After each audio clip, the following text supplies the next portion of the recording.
9 сентября на календаре, в день недели вторник, и мы здесь в программе «Утро Якутии» на телеканале «Якутия-24». Вновь рады приветствовать всех тех, кто начинает день вместе с нами, потому что начинать день вместе с нашей программой – это, конечно же, залог хорошего настроения на весь день и продуктивного дня, наверное, самое главное, потому что с утра мы заряжаемся, поднимаемся настроение, это нам помогает все в течение дня преодолевать. В течение почти что часа будем вам рассказывать что-то интересное, познавательное, на актуальные темы мы поговорим. Все это будет прямо в нашем эфире, но помимо этого не забывайте про наш телеграм-канал, в котором тоже часто публикуется много всего интересного. То, что не попадает в эфир, публикуется в течение дня, поэтому благодаря нему можете в течение всего дня вместе с нами находиться. Ну а по традиции, конечно же, эфир начнем с информации о погоде. По данным Гидрометцентра, сегодня в центральных районах Якутии температура воздуха от плюс 4 до плюс 13 градусов, в заречной группе от плюс 5 до плюс 13, в южных от плюс 4 до плюс 12. В Вилюйской группе от 3 до 16 со знаком плюс, в Нижнеленских от 3 до 12 со знаком плюс, в западных районах от плюс 3 до плюс 16. В Колымо-Индигирской группе улусов от плюс 2 до плюс 6, в Янских от минус 1 до плюс 10, на северо-западе от плюс 5 до плюс 13. В городе Якутске температура воздуха в 6 часов утра составила плюс 1 градус, атмосферное давление 746 миллиметров ртутного столба, ветер северо-западный 4 метра в секунду.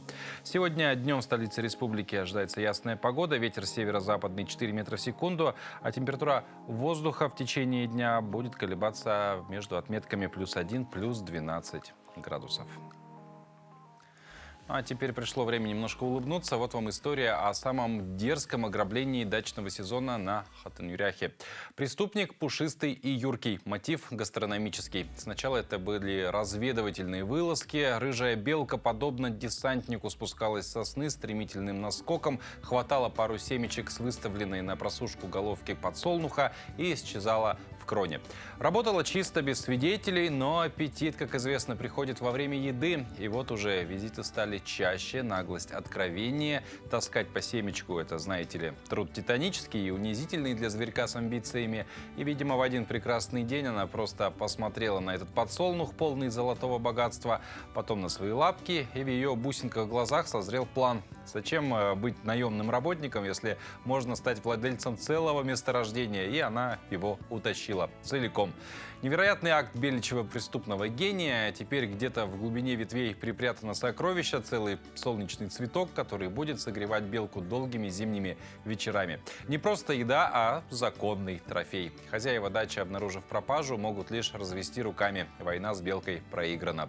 Но каким элегантным противником все-таки этот зверек оказался.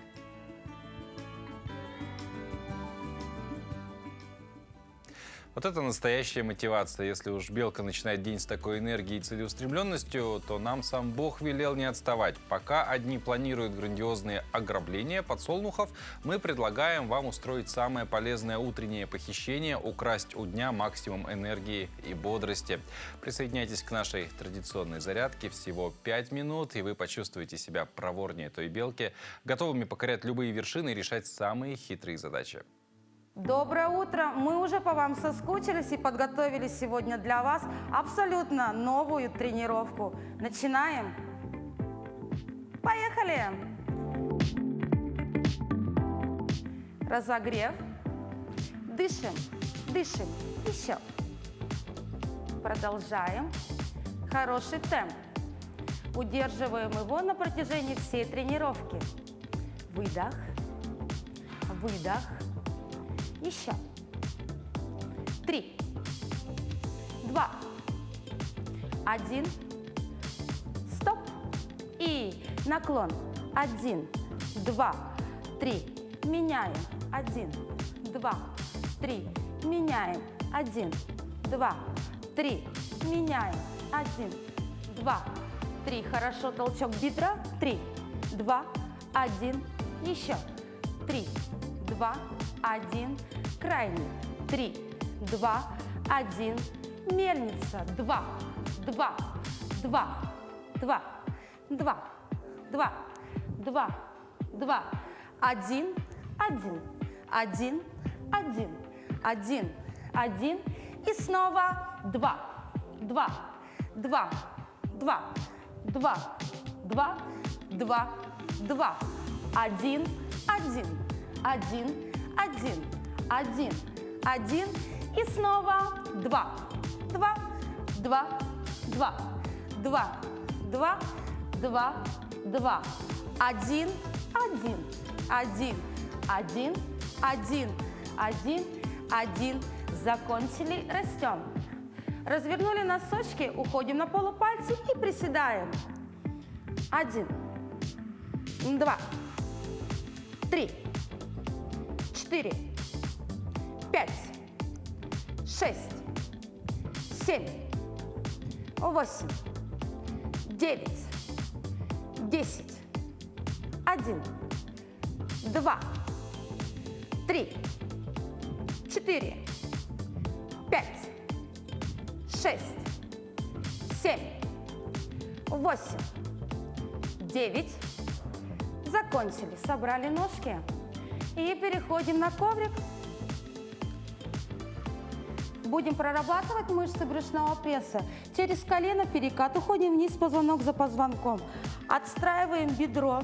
Уводим руки за голову и на скручивание 20 раз. И 20, 19, 18, 17, 16, 15, 14, 13, 12, 11, 10, 9, 8, 7, 6, 5, 4, 3, 2, 1. Прижали бедра к животу. 3, 2, 1. Далее вытянули левую ногу, увели вниз, правую притягиваем к животику, плечевой пояс оторвали, протяжка. 3, 2, 1. Меняем ногу. 3, 2, 1. Хорошо, смена. 3, 2, 1. Меняем. 3, 2, 1. Согнули колени. Выросли. Наша тренировка вас взбодрила. Мы ждем вас в следующий раз. А сегодня мы желаем отличного и продуктивного дня. Вот теперь вы знаете, как правильно начинать свое утро. Всего 5 минут зарядки, и уже кажется, что горы по плечу. Кстати, о горах для одного крымского первоклассника это не просто фигура речи, а Дима Назаров вместе с отцом Сергеем покорил восточную вершину Эльбруса, которая находится на отметке 5621 метр над уровнем моря. На кадрах видно, как юный альпинист любуется видами самой высокой горы России. Отец мальчика отметил, что начал брать сына в походы с раннего возраста. После покорения южного склона Эльбруса в прошлом году семья приняла решение преодолеть более сложный маршрут. По словам отца, они провели адаптацию ребенка, его акклиматизацию. Оказалось, что он очень хорошо чувствует себя на высоте и даже гораздо лучше, чем многие взрослые. Мужчина добавил, что ночное восхождение было выбрано из-за более стабильной погоды. По словам отца, опытные спортсмены с изумлением наблюдали за продвижением храброго героя. Альпинист также сообщил, что семья подала заявку в Книгу рекордов России, чтобы зафиксировать достижение Димы как самого юного покорителя восточной вершины Эльбруса с северной стороны. До этого ни один ребенок не поднимался по этому маршруту. Я сегодня поднялся на вершину Эльбруса! Восхождение на Эльбрус придумал мой папка. Еще до ЗУСУ, еще поляна на море и штурмовой лагерь. А потом уже тренировки и на самую вершину. Мы на вершину стартовали ночью и шли под звездами. Очень красивое небо было. Когда мы поднялись на вершину, было желание снять кошки, и горы были красивые на вершине Эльбруса. Очень красивые! И там еще выше вершины Эльбруса летал вертолет! Ну а прямо сейчас мы передаем слово нашим коллегам из информационной службы. Они расскажут о последних новостях.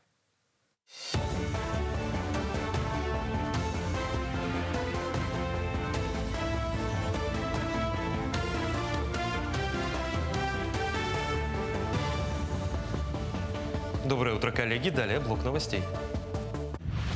Более 16 миллиардов рублей выделено в этом году на субсидирование льготных авиаперевозок пассажиров на Дальнем Востоке. Это позволит совершить перелеты 1 миллиону 600 тысячам человек.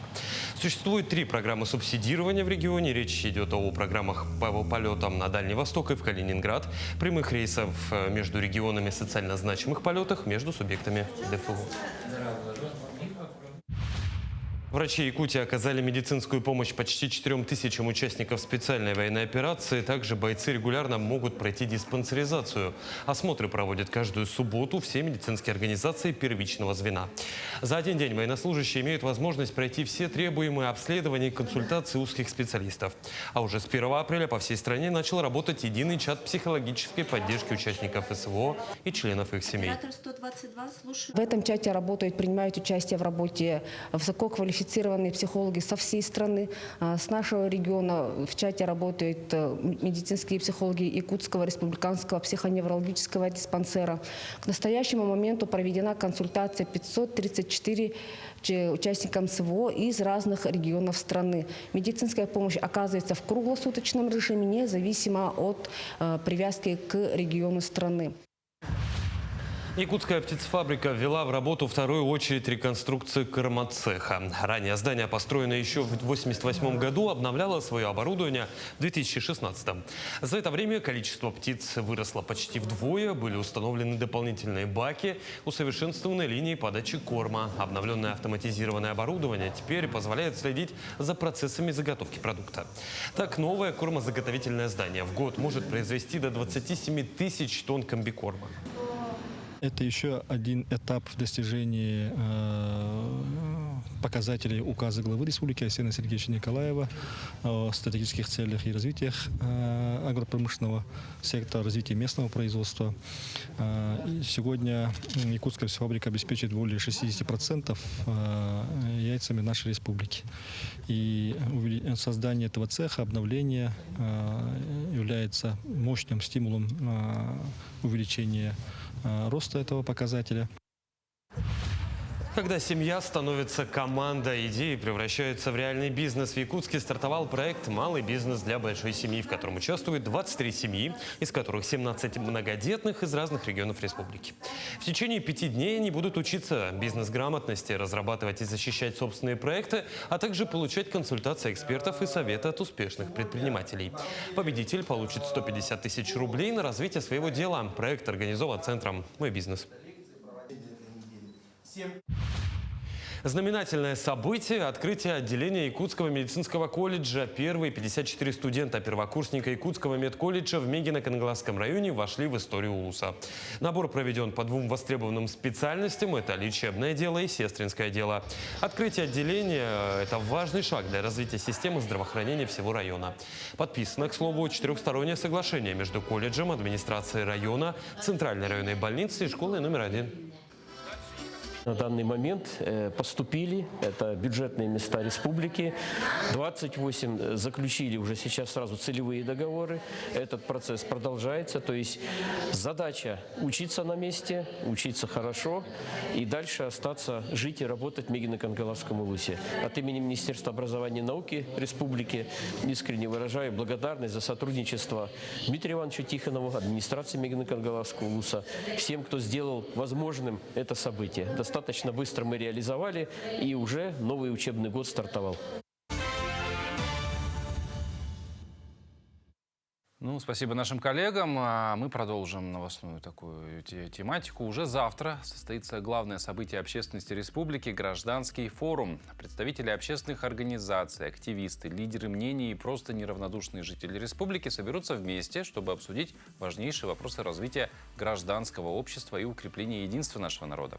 Подробнее на эту тему мы поговорим с гостями нашей студии. У нас в студии председатель Общественной палаты Республики Саха-Якутия Станислав Иванов и заместитель председателя Гулжан Аганерова. Доброе утро. Доброе утро. Вот, ну, последний уже получается чуть больше суток, да, если мы возьмем 24-часовые сутки остается. Как идет подготовка, кого на форуме вы ждете? Доброе утро. Действительно, завтра состоится гражданский форум. Это однодневное мероприятие общественности, который проводится под эгидой Общественной палаты.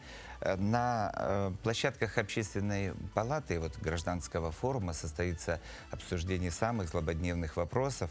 Гражданский форум этого года посвящен 80-летию Победы, участию наших бойцов в СВО. И будут подниматься все вопросы, которые очень злободневны для всех жителей нашей республики. Общественная палата – это общественная организация, которая объединяет в своих рядах общественников, которые настраивают тот мостик, который должен существовать в обществе для установления связей между обществом и правительством и государственной властью, для того, чтобы можно было через вот этот мост установить те отношения, чтобы чаяния и проблемы людей были услышаны и, возможно, поставить вопросы перед правительством, перед государственной властью, что необходимо в первую очередь решить, на что обратить внимание, что беспокоит людей. Вот эти вопросы, и для решения этих задач была создана Общественная палата, и она выполняет свою роль. Ну, в том числе, опять же, через гражданский форум. Да, гражданский форум – это собрание общественности, которое проводится, как правило, 1 или 2 раза в год. И на этот гражданский форум выносятся те вопросы, те проблемы, которые особо горячие, которые особо беспокоят людей. И вот, как я сказал, чему посвящен форум этого года. Ну и у нас в этом году 5 площадок. И Гульжан Абдикаримовна, я думаю, что тоже дополнит и расскажет, какие площадки у нас будут. Ну, вот я как раз хотел вопрос задать, что вот, насколько знаю, вы проведете 4-ю площадку «Роль общественных инициатив в решении социально значимых вопросов», если что, поправьте мне, что называется. Вообще, вот, что это за площадка, что на ней будет обсуждаться? Спасибо за вопрос. Если говорить о площадке номер 4, роль общественных инициатив в решении социально значимых вопросов, мы, конечно, пригласили именно таких экспертов, которые уже инициировали разные проекты. И они как раз-таки расскажут общественности, какие нужны инструменты для реализации. Мы хотим отметить, что в нашей республике очень много активных граждан. И активные это жители республики, это активные общественные организации. И всегда очень много разных идей. Эти идеи мы слышим везде, на различных форумах, конференциях или когда проводятся тематические круглые столы. Но порой гражданин не знает, как можно реализовать свою идею. А идея, она действительно хорошая и уместная в наше время. И наша задача помочь как раз-таки таким активистам именно реализовать свою идею посредством, так скажем, синтеза, объединения и бизнеса, и государства, да, то есть правительства нашего, и, конечно же, некоммерческие организации. Я думаю, эта площадка, она позволит найти своих единомышленников. И мы пригласили таких вот значимых экспертов. Например, вот у нас будет присутствовать Светлана Романовна Колодезникова, которая расскажет о программе поддержки местных инициатив республики. Очень много реализовано проектов по благоустройству, да, по всей республике. Далеко не нужно ходить, если в городе Якутске посмотреть. Например, сквер Воспитателю, который находится в 203-м микрорайоне, либо другие элементы благоустройства и в городе, и в наслегах, в населенных пунктах. Об этом нужно говорить, чтобы люди знали, потому что именно от инициативы, в принципе, сейчас такая выстроенная модель на поддержку, скажем, местных инициатив, это именно через инициативы самих граждан. Также у нас будут представлены лучшие практики. Например, вот Горный район, мы вот сами были в командировке буквально в этом году, в начале лета, где мы были потрясены, как много делается взаимодействие самой администрации Горного района и общественного совета. Благодаря вот такому эффективному взаимодействию реализовываются и решаются те социальные вопросы, которые так нужны для развития района. И таких примеров у нас много. Поэтому мы очень надеемся, что наша площадка, она станет площадкой для обмена идей, для каких-то новых зарождения, скажем, проектов, которые будут полезны нашему обществу, да, в целом республике. Но если говорить про все площадки, у нас 5 площадок на протяжении всего форума, где наши коллеги по общественной палате являются модераторами. Первая площадка – это эстафета поколений, где будем говорить о ценностях российского общества, нашего государства. Вторая площадка – это о поддержке участников специальной военной операции и их семей. Это самое важное. Мы живем сейчас в такое время, когда наши ребята, да, с нашей республики в целом, вся страна и поддерживает, да, и ждет, когда все-таки наступит мир, чтобы и всю поддержку, которую можем оказать здесь, мы сейчас это делаем все вместе. Третья площадка – это многопоколенная семья, где будем говорить о традициях семьи. Да. Семейные ценности. Да, семейные ценности. Это самое важное. Все зависит именно от семьи. Семья, и демография, воспитание, все вопросы, да, ребенка. Все здоровье. начинается от семьи, потом уже общество, да, подключается. Четвертое я вот уже озвучила о роли общественных инициатив. И пятая площадка будет рассматриваться и анализироваться вместе, именно федеральный закон 33 о местном самоуправлении, публичной власти. То есть все площадки ранее прорабатывались через тематические круглые столы, поэтому мы видим об актуальности.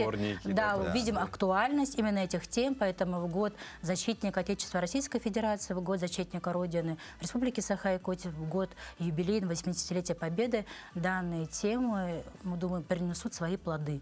Очень злободневные темы, которые для всех интересны будут. Ну и действительно, до этого у нас в течение года... Вот у меня главный вопрос. У нас, к сожалению, не так много времени остается. Форум для посещения открыт, я так понимаю, всем желающим, или нужно было где-то заранее пойти? В принципе, да, форум открытый. Мы приглашаем всех, кто неравнодушен, кому интересны вопросы будущего республики, будущего нашего общества, будущее наших детей. Потому что дети — это действительно наше будущее. Те, кто останется после нас, будут строить общество и создавать нашу новую современную Якутию. Поэтому найти можно координаты на сайте Общественной палаты и, я думаю, на сайте Министерства молодежи, потому что Министерство молодежи выступает основным оператором проведения этого мероприятия. А так площадки у нас состоятся и в высшей школе менеджмента, инновационного менеджмента с 9:30 мы приглашаем, можно все это найти, посмотреть. А пленарное заседание состоится с 4 часов в ДК Кулаковского. Поэтому, кому интересно, пожалуйста, мы всех ждем. То есть у нас параллельно две площадки, точнее, все площадки работают параллельно. До обеда. В Доме дружбы народов имени Кулаковского и проспект Ленина 1. В школе инновационного менеджмента. Ну, что могу сказать? Полезная информация. Те, кому это интересно, я думаю, завтра придут, они нас услышали и примут участие. Во всяком случае, хотя просто послушать, потому что, ну, гражданское общество — это важная часть вообще общества, в принципе, как такового. Я вам желаю, чтобы все прошло на ура и отлично было, что вспомнить, и чтобы какие-то решения были, самое главное, полезные, и был задаток на дальнейшую работу. Ну и, конечно же, на сегодня желаю просто хорошего дня. Спасибо. Спасибо большое. Удачи. Вот. Ну а в продолжение темы гражданского форума, вообще гражданского общества, поговорим о возможностях также для каждого из нас. Знаете ли вы, что в Якутии сейчас любой человек может абсолютно бесплатно пройти переобучение по национальному проекту «Кадры». Даже выйдя на пенсию, можно начать все с чистого листа. И вот наша следующая героиня тому подтверждение. Она не просто сменила профессию, а вдохнула в свою жизнь новую энергию. Ее история прямо сейчас в нашем эфире. Десятки сотен новорожденных якутян приняла на руки акушерка Амана Кэре за годы своей деятельности в городском роддоме. И перед выходом на пенсию решилась изменить профиль своей деятельности. Переобучилась на медсестру функциональной диагностики. А чтобы быть еще более уверенной на рынке труда, снова пошла учиться по направлению «Сестринское дело». Мне, знаете, что понравилось? То, что обучение проходит именно онлайн. То есть это без отрыва от производства. И самое главное, что спокойно и как бы без нервов. То есть, да? И получается, после работы проходишь занятия, значит, лекции у нас, тестирование и видеоролики. Проект реализуют многие учебные заведения среднего профобразования региона. И вот какие профессии выбирают те, кто решил пройти переобучение. Именно спецтехника. Погрузчики, бульдозеристы, экскаваторы, потому что у них заработная плата превышает от 150 тысяч и выше. На втором месте у нас стоит это именно медицина. В медицину входит не только профпереподготовка, а также они могут пройти обучение у нас на косметико-статист и на косметолога. Косметологи в наше время тоже получают очень хорошо. Также, например, младший медперсонал. Это санитары, медрегистраторы, младшие медсестра по уходу за больными. Вот у них тоже спрос очень хороший на нашем рынке. На сегодня из 1500 желающих получить новую профессию бесплатно по нацпроекту «Кадры» треть уже отучились или еще проходят обучение. Гражданам предлагается более 40 образовательных программ продолжительностью от 1 до 6 месяцев. Кто может пройти обучение?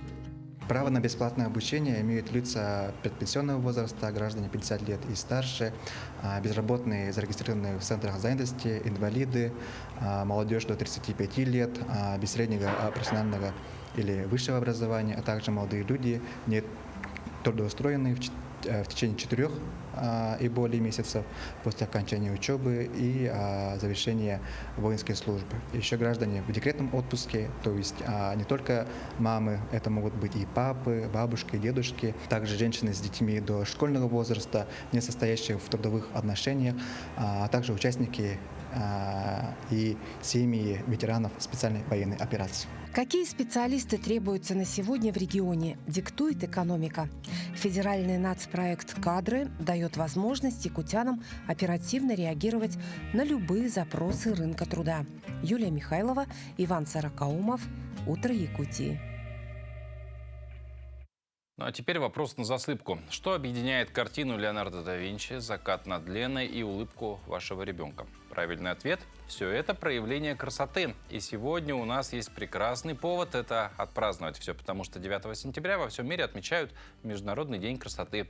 Это день, когда стоит замедлиться, оглядеться по сторонам и найти что-то прекрасное в обыденном. Ну а какие еще события ждут нас сегодня, узнаем далее. На календаре 9 сентября. Сегодня день дизайнера-графика в России. По народному календарю 2 Пимена. На Пименов на Руси крестьяне выходили кланяться рябине и собирали ягоды. Правда, первыми лакомились всегда птицы. Но, как говорили, милостиво будет зима к людям, если после пташек на рябине останется много ягод. Впрочем, большой урожай рябины предвещал суровые морозы. Этот день в истории. Объединенные колонии Америки переименованы в Соединенные Штаты Америки. Основано издательство «Детская литература». Начат серийный выпуск автомобилей ВАЗ-2101 «Копейка». В этот день родились Аврелиан Римский император, Арман Жан де Плесси, кардинал Ришелье, французский государственный деятель, кардинал Римской католической церкви. Луиджи Гальвани, итальянский физик и физиолог, один из основоположников учения об электричестве. Лев Толстой, русский писатель, публицист, граф, классик мировой литературы. Надежда Румянцева, советская российская актриса театра и кино, народная артистка РСФСР.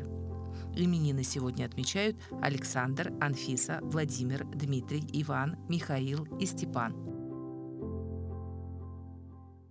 А сейчас рубрика для тех, кто верит, что самый главный очаг – это очаг семейный. Дела семейные. Именно здесь мы говорим о простых, но таких важных вещах. Как создать в доме атмосферу любви, понимания и гармонии.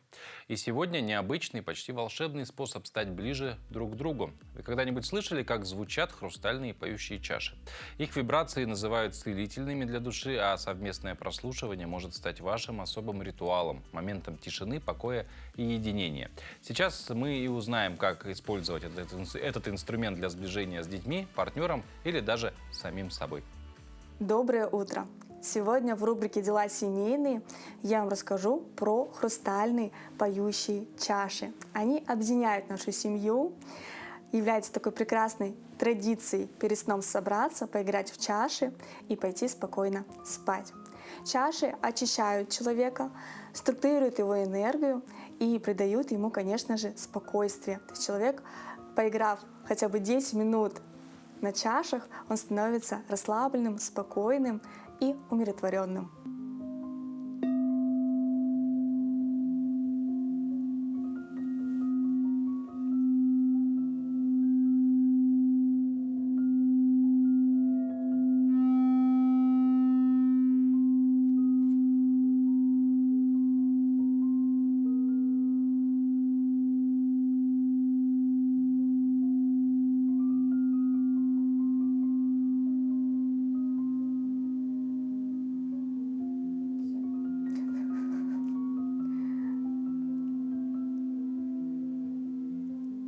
Вы заметили, как я немножко к ним прикоснулась, немножечко провела по чаше, и какой звук долгий она издает, как сильно она влияет на человека и полностью меняет нашу энергосистему. Когда ребенок приходит после парка, либо каких-то активностей, он немножко возбужден, у него вот такая вот вся энергия, мы садимся сразу за чашей и начинаем играть. Через 5 минут ребенок становится очень спокойным и идет дальше делать свои дела. Именно чаши нас объединяют и гармонизируют нашу энергию.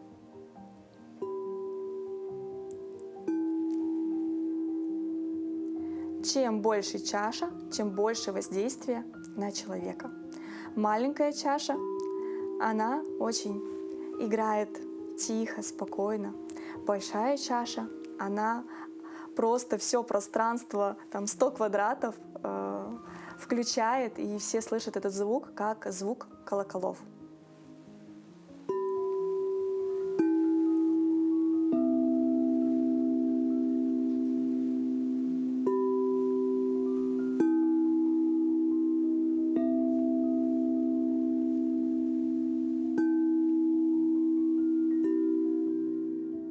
Помимо звукотерапии, мы еще получаем такие вибрации, волны от чаш, которые полностью меняют нашу энергосистему и, конечно же, влияют хорошо на наш организм.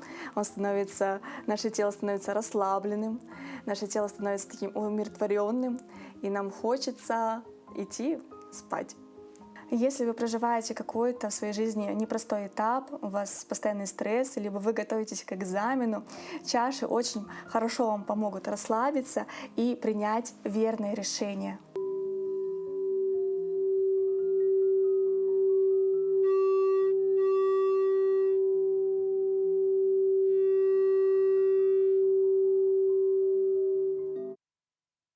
Семейные традиции, будь то совместное прослушивание вот таких чаш или вечернее чтение вслух, это то, что сближает нас даже в самые сложные времена. И если вы ищете, какую книгу выбрать для такого вечера, у нас есть идеальное предложение. Перелистаем вместе страницы романа «Маленькие женщины» Луизы Мэй Олкотт. Это не просто классика, а настоящий учебник о том, как оставаться командой, мечтать, спорить, но всегда поддерживать друг друга.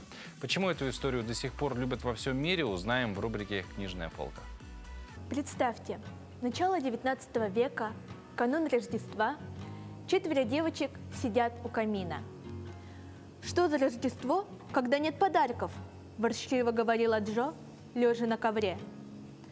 «Ах, как грустно быть бедными!» – вздохнула Мэг, взглянув на свое поношенное платье. «Отчего у одних есть все, а у других ничего?» – спросила Эми с тяжелым вздохом. «У других нет ни отца, ни матери, никого на свете», – отвечала Бетси. «А у нас есть и папа, и мама, и нас целых 4». Все 4 сестры улыбнулись. С такого диалога начинается роман американской писательницы Луизы Мэй Олкотт, впервые напечатанный в 1868 году. Редактор издательства Roberts Brothers Publishing Томас Найлс предложил ей написать и опубликовать историю для девочек. Но Луиза не слишком хотела этого делать, ибо сочинение подобных произведений ее не интересовало. Тогда Ноллс предложил заключить контракт с отцом писательницы. И та начала активную работу над романом, желая помочь своему папе в публикации своего собственного чтива, ибо такой возможности у него могло больше не представиться. Роман был довольно нетипичным для того времени, ибо рассказывал о проблемах взросления, чувствах и эмоциях в довольно серьезной манере, но от этого не становился менее уютной и атмосферной историей. Основой для романа послужила автобиография самописательницы, что делает содержание еще более глубоким. Произведение читается легко и просто, очень уютная и милая история. «Маленькие женщины» стали классикой, и это та самая история, с которой должен ознакомиться каждый хотя бы раз в своей жизни. Говоря о вечных ценностях, семье, творчестве и красоте, нельзя не вспомнить, что настоящая магия часто рождается буквально под руками талантливых людей. И если маленькие женщины учат нас видеть прекрасное в простом, то наша следующая героиня делает это своим главным правилом жизни. Знакомьтесь, Саргалана Борисова, мастерица, которая умеет останавливать время. Вот уже 4 года она собирает и сушит цветы, чтобы создавать из них удивительные панно и элементы декора. И теперь она готова делиться этим искусством со всеми желающими. Как сохранить летнее настроение в одном изделии? Смотрите в сюжете наших коллег.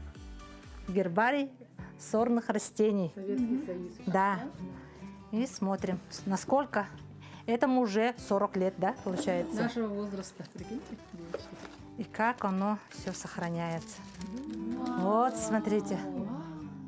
В руках Саргаланы Борисовой альбом с засушенными растениями Министерства просвещения. Цветы выглядят так, будто их собрали совсем недавно. Лепестки сохранили яркость и свежесть. 4 года назад, когда Саргалана увлеклась гербарием, она заметила, что растения теряют цвет при сушке. Это подтолкнуло ее глубже изучить тему.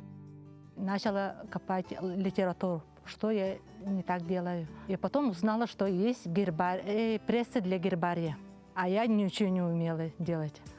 Просила мужа, и в один день мы сделали собственноручный пресс. И с помощью пресса у меня наконец-то получилось собрать очень красивые сухоцветы. После этого мастерица начала изготавливать из сухоцветов панно и делиться знаниями с друзьями. Сегодня Саргалана проводит мастер-классы для всех желающих. Я не первый раз делаю. Благодаря Саргалане я познакомилась с этой техникой. Делается, можно сказать, легко. Да, у Саргы все есть, как вы видите, да. У девочек, например, есть свой пресс, они сами собирают. У кого нет, она все предоставляет. Ну, тут только фантазия. У кого как. Все лето Саргалана заготавливает сухоцветы. Растения хранит в специальном ящике. Собирать их помогают родные и друзья. Иногда цветы привозят даже из отпуска. С помощью цветов можно делать панно, да? А еще можно сделать из цветов вот такие гипсовые барельефы. Объемные, получается.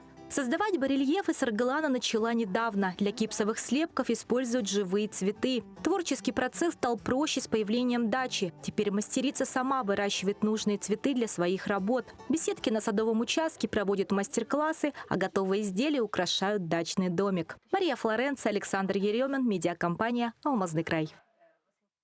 А теперь пришло время поделиться полезными и, самое главное, практическими советами, которые могут упростить нашу жизнь. Сегодня узнаем, что делать, если вам нужно перенести тяжелую бутылку с водой. Всем привет, друзья! Летом в лесных, полевых, дачных, да даже бытовых городских условиях возникает необходимость транспортировки бутылки с водой. Ну, например, такой. 5-литровочка с водой оборудована ручкой, и ее удобно нести. Но иногда случается так, что вот этот самый механизм, так сказать, ручка, она просто ломается, и бутылка у вас превращается вот в что-то такое подобное. Нести ее полную не очень удобно, особенно если это делать на дальние расстояния. Сейчас покажу, как можно решить вопрос с помощью обычного шнурка. Будем делать бутылочный узел. Для того, чтобы сделать бутылочный узел, нам понадобится шнурок. Ну, можно вот примерно такой длины, можно чуть покороче, не так важно. Первое, что мы делаем, это связываем его два кончика таким образом на узелок. Получается вот такая петля. Располагаем ее на какой-то горизонтальной поверхности и делаем таким образом, чтобы получился у нас вот такой снеговичок. То есть, чтобы было 3 кольца или 3 петли примерно одинакового размера. Вот такой снеговичок или светофор, как его еще можно охарактеризовать, выглядит таким образом. Перекидываем нижнюю петлю так, чтобы она попала в серединку верхнего кольца. И вот этот кончик перекидываем так, чтобы он попал в серединку нижнего кольца. Приподнимаем, берем наш узелок и вот таким образом его затягиваем. Вот это вот получившееся колечко, это и будет держатель для нашей бутылки. Аккуратно надеваем на нашу бутылку, затягиваем и получаем удобную и практичную ручку для переноски. Ну а теперь пришло время вновь передать слово нашим коллегам из информационной службы. Они расскажут о последних новостях.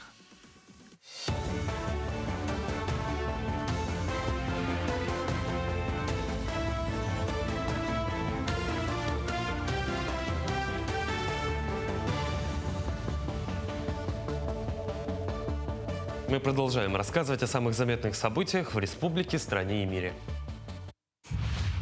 С 2026 года работодателям отменят налог с выплаты работнику за ребенка. Со следующего года стимулирующая выплата от работодателя за рождение ребенка в размере до 1 000 000 рублей не будет облагаться налогом. Об этом рассказал председатель Общественного совета при Минтруде страны Константин Абрамов.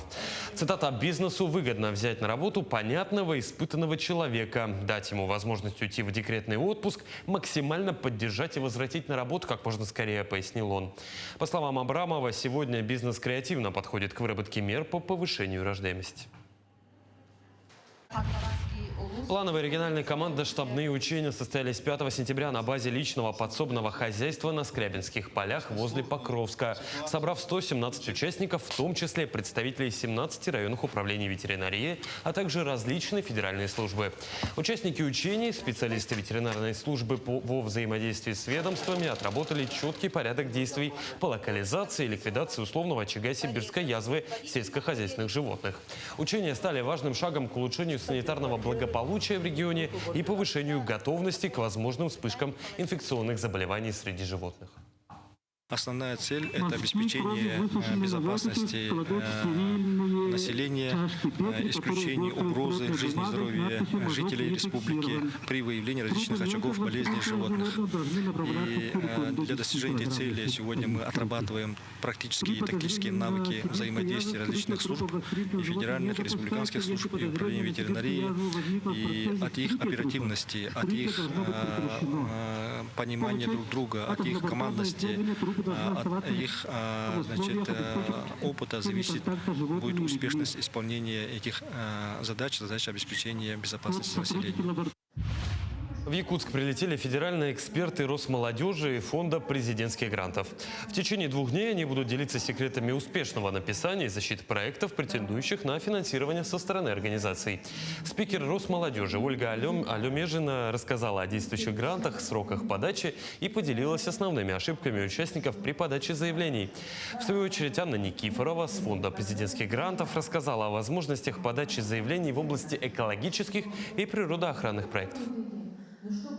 Для любого региона, вообще, в частности, конечно, для Якутии, это очень тоже будет полезно, интересно, потому что у молодежи, у взрослого населения очень есть интересные, уникальные идеи, которые, конечно же, нужно уже дорабатывать в проекты, подавать на грантовые конкурсы и реализовывать их, чтобы действительно делать мир лучше, потому что социальные проекты – это про людей, про их изменения, про положительные изменения в жизни.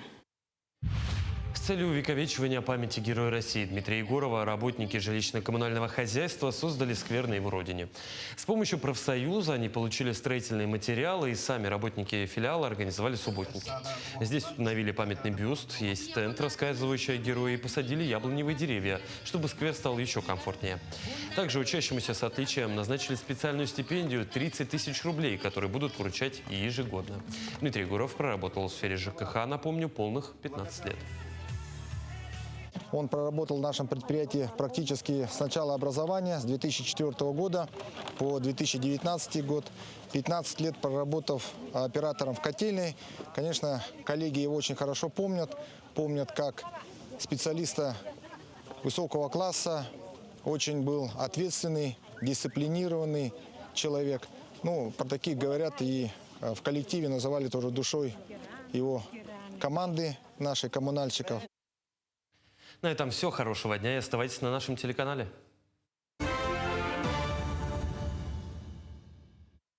Ну а осень уже вовсю вступает в свои права. Это значит, что сезон простуд и ОРВИ не за горами. Каждый из нас хотя бы раз в жизни сталкивался с этими неприятными заболеваниями, и многие знают, как важно не допустить их появления. И сегодня у нас в гостях в студии Антонина Суздалова, врач-терапевт 3-й поликлиники города Якутска. Поговорим как раз-таки о профилактике острых респираторных вирусных инфекций. Антонина, доброе утро. Здравствуйте.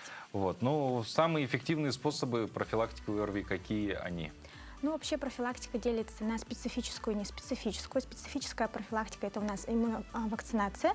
Вакцинироваться нужно ежегодно. Рекомендую вакцинироваться до начала эпидемического периода, чтобы успел сформироваться иммунный ответ. Это вот как раз сейчас.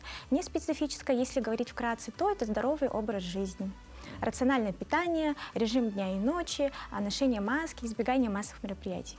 Ну вот если мы говорим про питание, опять же, там рядом всегда стоят витамины, которые, ну, некоторые люди начинают вот ближе уже к сезону, так сказать, скупать, принимать их и так далее. Есть ли в этом вообще какой-то смысл? Нужны ли витамины или нужны, но не в таком количестве? Если ваш рацион питания сбалансированный и разнообразный, то дополнительный прием витаминов чаще всего не требуется. Перед началом применения рекомендую проконсультироваться с врачом. А если вот отдельно выделить витамин С, потому что есть такой, ну вот у меня, допустим, в голове с детства стереотип, да, там чай с лимоном, лимон, витамин С спасает нас от вообще от всего на свете, он может нас спасти. А сейчас это все продается и в других формах и так далее. Люди, естественно, там кто-то покупает, принимает. Имеет ли смысл или все-таки значимость витамина С немножко переоценена? Значимость не переоценена, да, вы можете употреблять. Сейчас как раз сезон витамин С. Сейчас у нас как раз сезон ягод, можно ягоды просто ими заменить. Да, все в натуральном виде. В шиповнике очень много витамина С. Сейчас у нас сезон урожая, в болгарском красном перце тоже очень много витамина С. А другой вопрос, ладно, мы говорим про взрослых, есть еще и категория, да, дети. В детских садах очень часто заболеваемость происходит, потому что там как по цепной реакции может произойти. Учебный год начался, в том числе, как защитить детей. То есть, да, мы сказали про сбалансированное питание, оно ко всем применимо. Есть ли какие-то еще способы профилактические, чтобы уберечь детей от заболевания? Ну, у детей все так же, как и у взрослых, также проводится иммунопрофилактика, вакцинация. Я бы рекомендовала с детьми провести профилактическую беседу насчет личной гигиены, так как чаще всего они ей пренебрегают, из-за этого часто и заражаются, потому что у них контактов больше и в садике, и в школе с людьми. Да, больше личная гигиена. Еще один такой момент, ну вот миф ли это или нет, многие считают, что мы простываем вот тоже, наверное, из детства можно вспомнить, кутайся теплее, продует, простынешь и так далее. Но, по сути, ОРВИ, это даже в названии вирусная инфекция. Это вирус, он с переохлаждением как будто бы никак не связан. Сейчас осень будет давать нам вот эту нестабильную погоду, холодно вечером, тепло, ну, мы уже это почувствовали, да, тепло днем и так далее. Как все-таки одеваться, и правда ли, что там переохлаждение может сильно там повлиять на то, что ты заболеешь ОРВИ? Одеваться нужно по погоде, многослойно, чтобы не было потоотделения при остановке, при движении точнее, и не зябко при остановке. Если, например, постоянно переохлаждаться, то защитные силы организма снижаются, из-за этого можно, конечно, да, заболеть. То есть, как бы ОРВИ от переохлаждения это больше как сказать, это не прямая связь, это больше последствия, да. То, что снизился иммунитет и так далее. А еще один момент, да, мы помним пандемийные годы, как мы все бегали в масках и с масками. Маски, в принципе, до сих пор есть, кто-то их использует. Так ли они действительно действенны, могут защитить человека, или же все-таки маска сильно там, от ОРВИ уберечь не может? Маска нужна для больных, чтобы не заражать других, и для здоровых, чтобы снизить вероятность заболевания, да, чтобы не заразиться. Маску нужно менять каждые 2-3 часа. Она должна прилегать плотно к лицу, должна закрывать нос, рот и подбородок. То есть ее, в принципе, допустим, имеет смысл носить как человеку, который уже болеет, да, чтобы не заражать других. И здоровым тоже. Так и здоровому, чтобы не заразиться. Она работает две стороны. Потому что вот этот вопрос тоже до сих пор немножко остается на плаву. Кто же все-таки должен носить маску? Если все-таки человек заболел, да, какие признаки ОРВИ и когда уже должно быть прийти понимание, что все, пора уже к врачу обращаться? Если вы почувствовали недомогание, головную боль, першение в горле, насморк, то лучше сразу обратиться к врачу. А учитывая тот момент, что, допустим, ну, ОРВИ достаточно в легкой форме может проходить. То есть у нас люди любят, там, я там 2 дня отлежусь. И, честно скажу, сам иногда так делаю. Иногда даже и работать могу, будучи больным. Тем не менее, насколько это неправильно, или все-таки есть какая-то степень, когда тут можно поработать на ногах, перенести, здесь надо все-таки к врачу уже идти. Нет, лучше сразу пойти к врачу, потому что вы можете потом заразить и других, и потом дальше могут пойти еще больше осложнений. Из этого лучше сходить сразу к врачу, обратиться. И еще один, наверное, момент касательно профилактики, такой народной профилактики, тоже из детства, чеснок.